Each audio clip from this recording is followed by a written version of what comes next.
بسم اللہ الرحمن الرحیم۔ شروع اللہ کے نام سے جو بڑا مہربان نہایت رحم فرمانے والا ہے۔ السلام علیکم dear readers, welcome to my YouTube channel. امید ہے آپ سب خیریت سے ہوں گے۔ حاضر ہوئے ہم آج بکھری میری ذات ناول کی ایک نئی قسط کے ساتھ، تو چلیں قسط کو پڑھنا شروع کرتے ہیں۔ بکھری میری ذات از قلم سحر علی قریشی، 52ویں قسط۔ امی، میں شادی کے بعد عمرہ کرنے جاؤں گی۔ میری خواہش ہے جب میں عمرہ کرنے جاؤں میرے ہاتھوں کی مہندی بالکل تازہ ہو۔ کپ کپاتے ہاتھوں اور ان پر لگی گہری مہندی کو دیکھتے دور کہیں سماعت سے اپنا کہا جملہ ٹکرایا اور اپنی کی خواہش یاد آ گئی۔ پھر انہی لرزتے مہندی سے بھرے ہاتھوں پر اس نے کسی کے مضبوط ہاتھ کی پکڑ محسوس کی۔ اس شناسا سے لمس پر سلسبیل جبریل کا فسوں ٹوٹا تھا، اور پھر اس نے جھٹکے سے گردن موڑ کر دیکھا۔ جب دیکھا تو اس کے ساتھ ہی اس کے پہلو میں اس کا محرم، اس کا شوہر جبریل داؤد سفید احرام باندھے مضبوطی سے اس کا ہاتھ تھامے کھڑا تھا۔ اس کے لب ہلتے ہوئے زیر لب کچھ پڑھ رہے تھے۔ اس کی نظریں سامنے مرکوز تھیں۔ اپنی نرم گرم پکڑ سے وہ اسے اپنے ہونے کا احساس دلائے ہوئے تھا۔ سلسبیل یک ٹک اسے پتھر بنی دیکھنے لگی۔ اس کا سفید روشن پر نور چہرہ، اس کی سیاہ عقیدت بڑی سنت رسول صلی اللہ علیہ وآلہ وسلم داڑھی، وہ سیاہ آنکھیں جن میں ہمیشہ اس کی محبت ٹھاٹھے مارتے سمندر کی طرح رقص کرتی تھی۔ سلسبیل اسے دیکھتی رہی اور بس دیکھتی رہی۔ لبیک اللہم لبیک، لبیک لا شریک لک لبیک، ان الحمد والنعمت لک والملک لا شریک لک، لبیک اللہم لبیک۔ حاضر ہوں اے اللہ، میں حاضر ہوں، تیرا کوئی شریک نہیں، تیرے ہی لیے تعریفیں ہیں، نعمتیں اور بادشاہت تیری ہے، تیرا کوئی شریک نہیں۔ حاضر ہوں میرے اللہ، میں حاضر ہوں۔ پھر اپنے مجازی خدا کے دیدار کے اس تسلسل کو اس کے ارد گرد سے گونجتی سماعت سے ٹکراتی ان صداؤں نے توڑا، اور یہ صدائیں سلسبیل جبریل کی توجہ اپنی طرف مبذول کر گئیں۔ اس کے دل کی دھڑکنیں بڑھیں اور اس نے اپنے ارد گرد دیکھا، اور دیکھتے ہی اپنی سماعت پر اس نے یقین کیا کہ وہ اللہ کے گھر کے سامنے کھڑی ہے۔ سفید عبایا پہنے اس کا شوہر اس کا لرزتا ہاتھ مضبوطی سے تھامے اب اسے طواف کروا رہا تھا۔ سلسبیل کی آنکھیں اشکبار ہونے لگیں، اور اتنی کہ جتنی اس کی 24 سالہ زندگی میں کبھی نہ ہوئی تھی۔ وہ اپنے شوہر کے ساتھ عمرے کی ادائیگی کر رہی تھی۔ اس کا یہاں آنا یوں طے پایا تھا، اور اس کے ساتھ آنے والا فرد نہیں جبریل داؤد تھا جسے اللہ نے سلسبیل مصطفیٰ کے لیے چنا تھا۔ اس نے فرد کے ساتھ یہاں آنے کی خواہش کی تھی۔ اس نے یہ خواب فرد کے ساتھ دیکھے تھے، مگر ان خوابوں کی تعبیر میں اس کے ساتھ فرد نہیں جبریل داؤد تھا، کیونکہ اللہ نے جو اسے 70 ماؤں جتنا پیار کرتا ہے اسے جبریل داؤد کے لیے منتخب کیا تھا، فرد افتخار کے لیے نہیں۔ پھر وہ ہچکیوں کے ساتھ رونے لگی اور روتی چلی گئی، اور اتنا روئی کہ آج اتنے آنسو وہ نہ جانے کہاں سے لے آئی تھی۔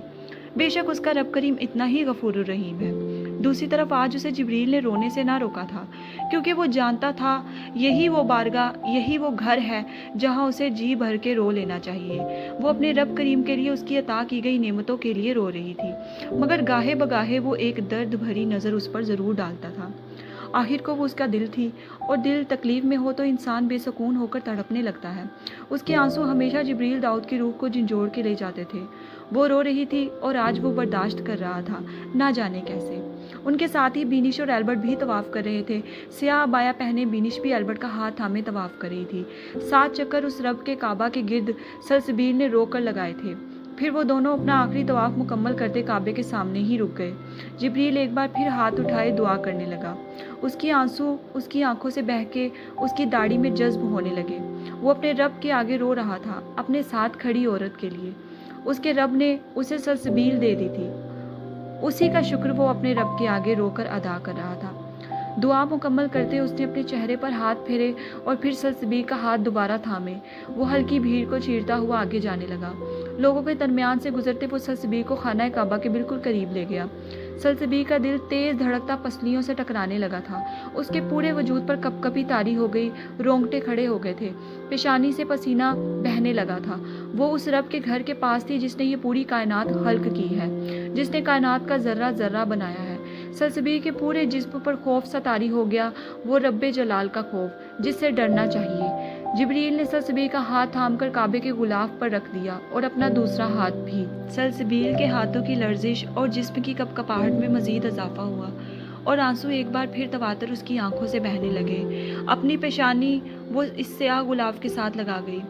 جیسے ہی اس کی پیشانی سے غلاف کعبہ مس ہوا، سلسبیل کو لگا اللہ نے دنیا جہان کا سکون اس کے وجود میں ڈال دیا ہے۔ ایک ٹھنڈک اس کے پورے وجود میں سرایت کر گئی۔ اسی لمحے وہ بھول گئی تھی، وہ سب کچھ بھول گئی تھی، فرد کا دھوکہ، اپنی خواہشیں، اپنی تکلیفیں، اپنا تلخ ماضی۔ ہر تعلق، ہر چیز لمحے کے 1000ویں حصے میں فراموش ہو گئی تھی، اور صرف وہ اور اس کا رب باقی رہ گیا تھا۔ سلسبیل کو اگر کچھ یاد باقی رہا تھا تو صرف یہ کہ وہ اللہ کے گھر میں اس کے قریب کھڑی ہے، وہ اپنے رب کے قریب ترین ہے، وہ رب جس نے اسے پیدا کیا، جس نے اسے نعمتیں عطا کی، جس نے اسے ہاتھ پیر دیے، جس نے اسے کسی جسمانی اعضاء سے محروم نہ رکھا، جس نے اسے ہر چیز عطا کی، جس نے اسے مکمل بنایا، اور اسے اس رب نے اپنی عبادت کے لیے پیدا کیا ہے۔ شکر الحمدللہ، شکر الحمدللہ، شکر الحمدللہ، شکر الحمدللہ۔ اس کے آنسو غلاف کعبہ پر گر رہے تھے اور اسے نم کر رہے تھے، اور اس کے لبوں پر بس ایک ہی لفظ تھا، اپنے رب کے شکر کا لفظ۔ وہ زیر لب بار بار اپنے رب کا شکر ادا کر رہی تھی، ہر اس نعمت کے لیے جو اس کے اللہ نے اسے عطا کی تھی، اور وہ جتنا شکر ادا کرتی کم تھا۔ ان کے ارد گرد بہت بھیڑ تھی۔ جبریل اس کے پیچھے کھڑا ہو گیا اور اس کے اطراف میں کعبہ پر ہاتھ رکھ لیے تھے۔ جبریل نے بھی اپنی پیشانی غلاف کعبہ پر ٹکا لی۔ دونوں کی آنکھوں سے آنسو رواں تھے، دونوں ہی اپنے رب کا شکر ادا کر رہے تھے۔ بینش کے ولیمے سے اگلے دن ہی جبریل نے ان چاروں کے عمرے پر جانے کے لیے ٹکٹ کروا لیے تھے، اور جب یہ خبر اس نے سلسبیل کو سنائی تو اس وقت بھی اس نے خوشی سے آنسو کی ندیاں بہا دی تھیں، اور تو اور بخار بھی چڑھا لیا تھا۔ پہلے پہل اس کی حالت پر جبریل تو پریشان ہی ہو گیا تھا۔ خیر، پھر اس کی توجہ اور تیمارداری سے اگلے دن ہی سلسبیل کا بخار چھو منتر ہو گیا، اور پھر وہ لوگ اس سے اگلے دن ہی عمرے کے لیے روانہ ہو گئے۔ یہاں پہنچتے ہی سلسبیل کی آنکھیں ہر لمحے پر بھیگ رہی تھیں، اور اس کے ساتھ ہی جبریل کا دل بھی بھیگ رہا تھا۔ وہ یہاں موجود ہر چیز کو بہت غور سے دیکھتی اور پہروں دیکھتی رہتی، جیسے وہ اپنے رب کی اس جگہ کو حفظ کرنے کی کوشش کر رہی تھی۔ اور پھر جب وہ حرم کعبہ پہنچے تو اس وقت سلسبیل پر سکتہ ہی طاری ہو گیا تھا۔ کئی لمحے وہ حواس میں نہ لوٹی۔ سلسبیل کی کیفیت جبریل اچھے سے سمجھ سکتا تھا، کیونکہ جب پہلی بار وہ یہاں آیا تھا تو اس کا حال بھی کچھ ایسا ہی تھا۔ ہوٹل کے کمرے کی گلاس وال کے ساتھ سر ٹکائے فرش پر بیٹھی وہ یک ٹک اس پار موجود سیاہ غلاف میں لپٹے اللہ کے گھر کو مسلسل ٹکٹکی باندھ کر دیکھ رہی تھی۔ ان دنوں اس کا یہ پسندیدہ مشغلہ تھا۔ وہ یہاں 11 دن رکنے والے تھے، جس میں سے 7 دن گزر چکے تھے۔ جبریل ہاتھ میں چائے کی ٹرے تھامے کمرے میں داخل ہوا تو اسے معمول کے مطابق شیشے کی دیوار کے ساتھ بیٹھا دیکھا۔ وہ مسکراتا ہوا قدم قدم چلتا قریب آیا اور سلسبیل کے ساتھ ہی بیٹھ گیا۔ سلسبیل نے ایک بار مسکرا کر جبریل کو دیکھا اور پھر نظریں واپس رب کعبہ کے گھر کی طرف جما لی۔ چائے کا مگ وہ اس کے ہاتھ سے تھام گئی تھی۔ کیا ہمیشہ ہم یہاں نہیں رک سکتے؟ سلسبیل نے بھیگے لہجے میں پوچھا۔ جبریل آسودگی سے مسکرایا اور وہ اپنی زبان سے یہ چاہ کر بھی ادا نہ کر سکا کہ نہیں، اور خاموش رہا۔ جب جب ہماری حاضری کا بلاوا ہمیں یہاں سے آیا کرے گا، ہم ہمیشہ یہاں آئیں گے سبیل، انشاءاللہ۔ جبریل نے نرمی سے جواب دیا اور چائے پینے لگا۔ فرد ایک کمپنی میں انٹرویو دینے جا رہا تھا، گھر سے نکل آیا تھا، مگر پھر اسے اچانک یاد آیا کہ اپنا فون تو وہ گھر ہی بھول آیا ہے۔ یاد آنے پر خود پہ تعصب کرتا گلی کی نکڑ سے ہی اپنی بائک کو واپس ٹرن لیتا وہ گھر گیا۔ چابی سے دروازہ کھولتے وہ اندر داخل ہوا اور زینے چڑھتا ہوا اپنے کمرے میں چلا گیا۔ کمرے میں داخل ہوا تو انفال روم میں نہیں تھی، شاید وہ باتھ روم میں تھی۔ بیڈ کے سائڈ میز سے اپنا فون اٹھا رہا تھا جب اسے انفال کا فون بجتا ہوا محسوس ہوا۔ شاید کسی کے میسج پر میسج آ رہے تھے۔ ٹرانس کسی کیفیت سے وہ دوسرے سائڈ میز کی طرف بڑھا اور انفال کا فون اٹھا گیا۔ اس نے جیسے ہی فون کی سکرین آن کی تو بے شمار میسیجز آ رہے تھے۔ نمبر ان سیوڈ تھا، اسے کسی جگہ بلایا گیا تھا، شاید اس نے کسی کو ملنے کو وقت دیا تھا۔ ایڈریس بھی سینڈ کیا گیا تھا، کیونکہ وہ یہ نتیجہ اخذ نہیں کر سکا تھا کہ میسیج کرنے والا آدمی ہے یا نہیں، اس لیے اس نے نہ چاہتے ہوئے بھی وہ ایڈریس سیو کر لیا۔ اتنے میں اسے باتھ روم کا دروازہ کھلنے کی آواز آئی۔ वो जल्दी से उसका फ़ोन वहाँ रखता बाहर निकल गया, मगर दरवाजे के बाहर ही खड़ा हो गया ताकि उसका अगला रद्द-ए-अमल देख सके। अनफाल टॉवल में बाल लपेटे बाहर आई और आते ही सबसे पहले अपना फ़ोन देखने लगी। नीम व दरवाजे की ओर से वो उसे देख रहा था, जो अब शायद उसे उसी नंबर पर कॉल कर रही थी। वो नहीं जानता था मुकाबिल आदमी है ये औरत, मगर ये कॉल फ़रत के पैरों तले से ज़मीन खींच कर ले गई थी। अरे जान, क्यों इतने उतावले हो रहे हो? कहा ना आ रही हूँ। बस अभी अभी वो फ़रत काम पर गया है। उसने जाना था तभी तो मैं आ सकती थी। बस मैं आधे घंटे में तैयार होकर पहुँच रही हूँ और मुझे बहुत सारी शॉपिंग भी करनी है। ओके? बस कुछ दिन की बात है। उसके बाद हम हमेशा के लिए यहाँ से फुर्र हो जाएंगे। हाथों को परिंदे की सूरत उड़ाकर कहती वो आखिर में कहका लगा गई। फ़रत की आंखें सुर्ख हो गई थी और दिल मामूल से तेज धड़कने लगा। भाई, ये आपको धोखा दे रही है। ये झूठी है। ये वहाँ किसी आदमी से मिलने गई थी। मैंने खुद अपनी आंखों से देखा है। फरीहा के अल्फाज समाज से टकराए तो फ़रत ने कुर्ब से आंखें बंद कर ली। फ़रत इंटरव्यू पर जाने की बजाय वहीं दूसरे कमरे में चला गया। शायद वो उसका पीछा करना चाहता था। तकरीबन आधे घंटे बाद उसने अपने कमरे का दरवाज़ा खुलने की आवाज़ आई और अनफाल बाहर निकली। दरवाजे की ओर से उसने अनफाल को देखा, जो बेतहाशा मेकअप किए और तंग लिबास पहने बाहर निकली थी, जो हमेशा वो पहनती थी। डाई किए गोल्डन बालों का ऊंचा जोड़ा बना रखा था। तंग लिबास पहने दुपट्टे के नाम पर उसने महज पतला सा शिफॉन का दुपट्टा गले में डाल रखा था, जो आधे से ज्यादा नीचे जमीन को छू रहा था। अनफाल के हुलिये को देखकर आज शिद्दत से उस सलसबील का अपने वजूद को बड़ी सी सफ़ेद चादर में छुपा के रखना याद आया। कैसे उसने अपने आप को अपने महरम के लिए संभाल के रखा था और आज वो अपने महरम के साथ थी। फिर वो हील से टुक टुक करती तेज़ी से जीने उतरती नीचे आई, जहाँ पहले ही फ़रत की वालिदा खड़ी थी। कहाँ जा रही हो तुम? उन्होंने सख्ती से पूछा। अपने बॉयफ्रेंड से मिलने जा रही हूँ। उसने बैग कंधे पर दुरुस्त किया और एक आंख वंग करके बेबाकी से जवाब दिया। फ़रत की वालिदा के हाथ लर्जे थे। तुम कैसी औरत हो? अपने शोहर को धोखा देते तुम्हें अल्लाह का खौफ नहीं आता? उन्होंने तकलीफ से पूछा। फरहत ऊपर रेलिंग पर खड़ा सब सुन रहा था। हा हा हा हा, क्या कहा आपने? खौफ? कैसा खौफ अम्मी? खौफ तो मैं तब करती जब वो खुद बड़ा पारसा और नेक शरीफ आदमी होता। ये सब तो वो खुद शादी से पहले ही मेरे साथ कर चुका है, तो कैसा खौफ? हम दोनों एक ही कश्ती के सवार हैं। तो मुझे किस बात पर अल्लाह से खौफ खाना चाहिए? अनफाल ने तमस्कुराना अंदाज में पूछा। उसके ये जुमले फ़रत के मुंह पर किसी तमाचे की तरह लगे थे और वो मुंह के बल ज़मीन बोस हुआ था। फ़रत ने ज़ब्त सी आंखें बंद करके खोली। उसके कदम लड़खड़ाए और वो डगमगाता हुआ पीछे दीवार के साथ जा लगा। और तो और वो खुद कौन सा दूध का धुला है? उसने भी तो मेरी खूबसूरती पर मर के उस सलसबील को छोड़ा था और उसे छोड़ के मुझसे शादी कर ली। चंद जुमले उस सलसबील के खिलाफ बोले थे मैंने, सिर्फ चंद झूठ भरे जुमले उसके लिए। अनफाल ने हल्का कहका लगाते कहा। और आपके बेटे का प्यार रेत की दीवार साबित हुआ। वो पल में मेरी बातों में आता मेरा दीवाना हो गया। फिर वो हंसी और हंसती चली गई। और दूसरा, आपने क्या कहा? पुरसोच अंदाज में कहती वो ठोड़ी पर उंगली रख गई। हाँ, धोखा। ये आप जानती है मैं उसे धोखा दे रही हूँ। मैं जानती हूँ मैं उसे धोखा दे रही हूँ। वो तो नहीं जानता ना? उसने आगे होते सरकोशी नुमा कहा। हा हा हा, और एक बार फिर कहका लगा गई। शाम में मिलते हैं, बाय। फिर वो हाथ हिलाकर अलविदा कहती गेट से बाहर निकल गई। अनफाल के गेट से बाहर निकलते ही फ़रत तेज़ी से जीने उतरता नीचे आया। उसकी वालिदा पलटी और फ़रत को देखकर हैरान रह गई कि वो यहीं घर में था। तो क्या उसने सब सुन लिया? काश उसने सब सुन लिया हो। ऐसी दुआ उनके दिल ने की। फ़रत कदम कदम चलता अपनी वालिदा के पास आया और उनके दोनों हाथ थाम कर बोसा ले गया।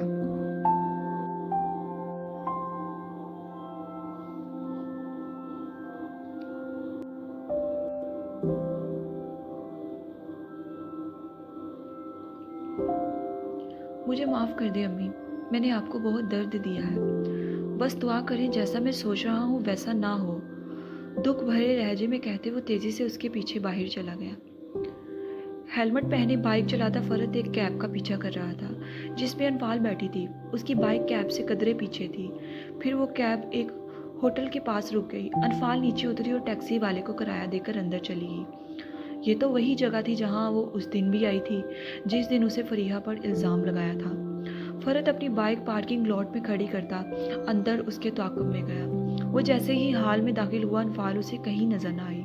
फरत का दिल मामूल से तेज धड़कने लगा। अचानक वो कहाँ गायब हो गई थी। इसी सोच में जूझते वो इधर उधर पागलों की तरह उसे तलाश करने लगा। फिर वो रिसेप्शन की तरफ बढ़ा, जहाँ एक लड़की कंप्यूटर के आगे खड़ी थी। उसे समझ न आया कि वो क्या पूछे। फिर बिलाखिर कपाती आवाज़ में उसने पूछ ही लिया, अनफाल फरत के नाम से यहाँ कोई रूम बुक है क्या? जी सर, मैं देखकर बताती हूँ आपको, वो लड़की मुअद्दब अंदाज में जवाब देती चेक करने लगी। नो सर, इस नाम से कोई रूम बुक नहीं है। चंद मिनट बाद उसने जवाब दिया। फरत ने गहरी सर्द सांस खारिज की, मगर जहाँ उसे लग रहा था ऐसा कुछ नहीं है, वो इस हद तक नहीं गिर सकती, वहीं अगले ही लम्हे आती सोच उस पर अजाब तारी कर गई थी। फरत ने दोबारा उस लड़की की तरफ देखा। अनफाल मजहर, इस नाम से चेक करके क्या आप प्लीज़ बताएंगी? उसने अपनी आवाज़ किसी गहरी खाई से आती हुई महसूस हुई। जी sir, please just a minute. वो दोबारा चेक करने लगी।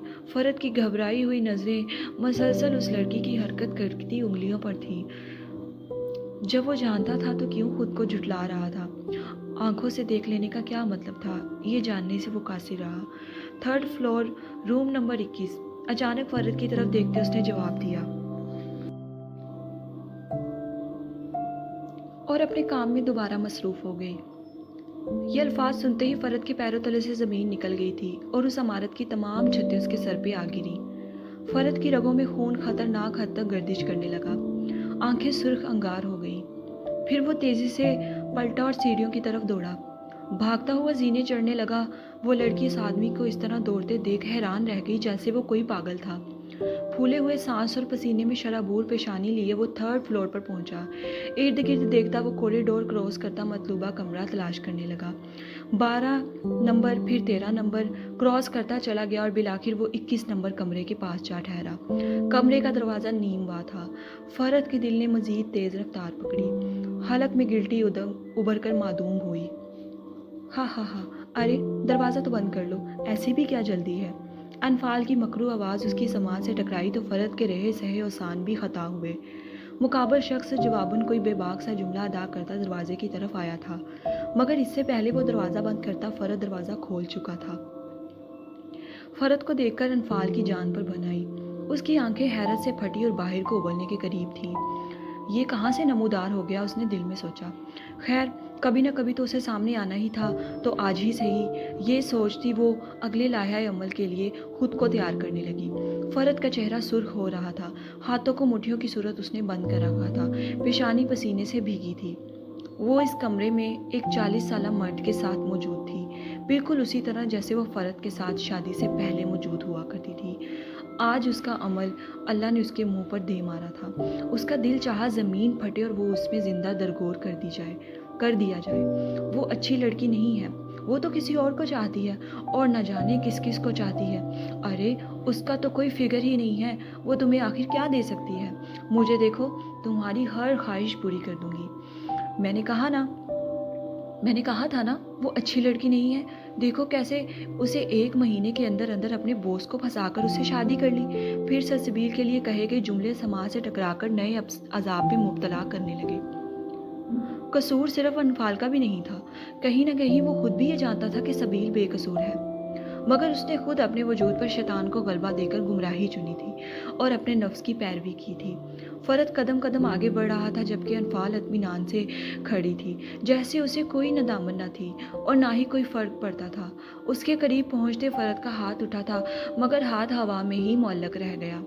जब फरत ने देखा तो उसकी कलाई अनफाल के हाथ में थी। वो उसे थप्पड़ मारने से रोक चुकी थी। किस हक से? फिर वो बेशर्मों की तरह सवाल कर गई, बिना चेहरे पर निदामत लिए। फरत ने दम साधे उसे देखा, जैसे उसके सवाल का यकीन न कर सका हो। अनफाल, फरत ने धाड़ कर उसके दोनों शाने थामे। तुम यहाँ क्या कर रही हो, और ये आदमी कौन है? फिर उसे धक्का देकर पूछा, जबकि वो पीछे गिरते गिरते बची थी। अरे भाई, कौन हो तुम, और तुम्हारी हिम्मत कैसे हुई अनफाल से इस तरह बर्ताव करने की? वहाँ मौजूद उस आदमी ने चेहरे पर मसनूई संजीदगी सजाए पूछा। फरद पलटा और उस आदमी का गिरेबान पकड़ गया। मैं उसका शोहर हूँ, फरद ने दांत पीस कर जवाब दिया। अनफाल खुद को संभालती आगे आई और फरद उसका गिरेबान छुड़वा गई। छोड़ो उसे फरद। फरद को पीछे धक्का देती वो उसके आगे खड़ी हो गई। जाओ यहाँ से, वरना मैं सिक्योरिटी को बुला लूंगी, अनफाल ने फरद से कहा। नफरत से कहा। फरद ने उसे यूं देखा जैसे वो कोई पागल था। अनफाल, तुम मेरी बीवी हो, ये क्या कर रही हो तुम? फरद ने बेबसी से पूछा। मैं मजीद तुम्हारी बीवी नहीं रहना चाहती, मुझे तलाक दे दो। इस जुमले पर फरद की जान ही निकल गई थी। तलाक? उसने आंखें फैलाए बेयकीनी से इस्तफसार किया। हाँ तलाक, मैं मजीद तुम जैसे शख्स के साथ रहना नहीं चाहती। बात खत्म, तुमसे तलाक लेकर मैं जैगम से शादी करने वाली हूँ। उसने पीछे खड़े आदमी को देखकर जवाब दिया, जो अपनी मूंछों को ताव दे रहा था। फरद ने एक नज़र उसे और फिर एक नज़र आदमी को देखा। एक नज़र उस आदमी को देखा। फिर एकदम फरद ने जबड़े भेजकर अनफाल के मुंह पर तमाचा दे मारा और वो मुंह के बल जमीन पर जा गिरी। वो आदमी एक लम्हे के लिए उस तमाशे पर दिल ही दिल में महजूज हुआ। फिर चेहरे पर मसलसल मसनूई हैरत सजाकर अनफाल को पुकारा, अनफी अनफी। मगर इससे पहले वो उसकी तरफ लपकता फरद ने उंगली उठाकर उसे वार्न कर दिया था, तो वो वहीं रुक गया। अनफाल को कोहनी से थामता फरद खड़ा कर गया। चलो, और फिर घसीटता हुआ अपने साथ ले गया। छोड़ो मुझे, छोड़ो। अनफाल चीखती चिल्लाती उसे अपना आप छुड़वाने की कोशिश करती रही, मगर वो ज़बरदस्ती उसे अपने साथ ले गया। पीछे मौजूद शख्स अपना कॉलर दुरुस्त करता वहीं बैठ गया और इस मेलो ड्रामे के बारे में सोचता अपने अगले अमल के लिए खुद को तैयार करने लगा। वो घर पहुंचे तो शोर की आवाज़ पर फरद की वालदा बाहर आ गई। अनफाल उन्हें देखती हुई आग बगोला हो गई। आपने बताया ना इसे, आपने भेजा ना इसे मेरे पीछे। वो उनकी तरफ लपकती इससे पहले कोई बदतमीजी करती फरद एक और थप्पड़ उसके चेहरे पर जड़ के उसे ज़मीन बोस कर गया था। खबरदार, वो धाड़ा, खबरदार अगर तुमने अम्मी से ऊंची आवाज़ में बात तक भी की, मैं तुम्हारी ज़ुबान गुद्दी से खींच निकालूंगा। समझ गई तुम? उसके बालों को मुट्ठी में जकड़ते फरद ने चिल्लाकर कहा। फरद, ये क्या कर रहे हो? छोड़ो उसे। फरद की वालदा आगे बढ़कर उसे अनफाल को अलग कर गई। फिर अनफाल को नरमी से देखती बोली, जाओ अपने कमरे में। अनफाल तेजी से उठी और जीने चढ़ते कमरे में चली गई और फरद वहीं ज़मीन पर बैठता चला गया। उसकी वालदा ने उसे कंधे पर हाथ रखा तो वो अपना चेहरा अपने ही हाथों में छुपाकर फूट फूट के रोने लगा। ये मैंने क्या कर दिया अम्मी? मैंने खुद अपने ही हाथों से अपना नसीब जलाकर खाक कर दिया। ज़ेरे लब बड़बड़ाता वो बेतहाशा रोने लगा। फरद की वालदा ने तकलीफ से आंखें बंद कर ली। सारा कसूर उनका था। उन्होंने कभी अपने बेटे से नहीं कहा था कि वो गलत रास्ते पर चल रहा है, जिसमें सिर्फ खसारा ही उसके दामन का हिस्सा बनेगा। उन्होंने उसे राह रास्त दिखाने की कभी कोशिश ही नहीं की थी। अब उनकी आंखों के सामने उनका घर बिखर रहा था और वो चाहकर भी उसे रोक नहीं सकती थी, क्योंकि ये वक्त अब मकाफात का वक्त था। अब रब करीम फैसले फरमा रहा था और ख़ताकारों को बारी बारी सज़ा मिलती चली जा रही थी। अपने बेटे को आगोश में छुपाती वो उसे खामोश करवाने की कोशिश करने लगी। जारी है। चलें जी डियर रीडर्स, किस्त तो हो चुकी है मुकम्मल। उम्मीद है आपको पसंद आएगी। पढ़ के सुन के राय का इजहार लाजमी कीजिएगा। जल्द इंशाल्लाह होंगे हाजिर एक नई किस्त के साथ, और इसके बाद अगली किस्त जो है वो आशूरा के बाद अपलोड करूँगी मैं इंशाल्लाह। मुझे दे इजाज़त। अल्लाह हाफिज़।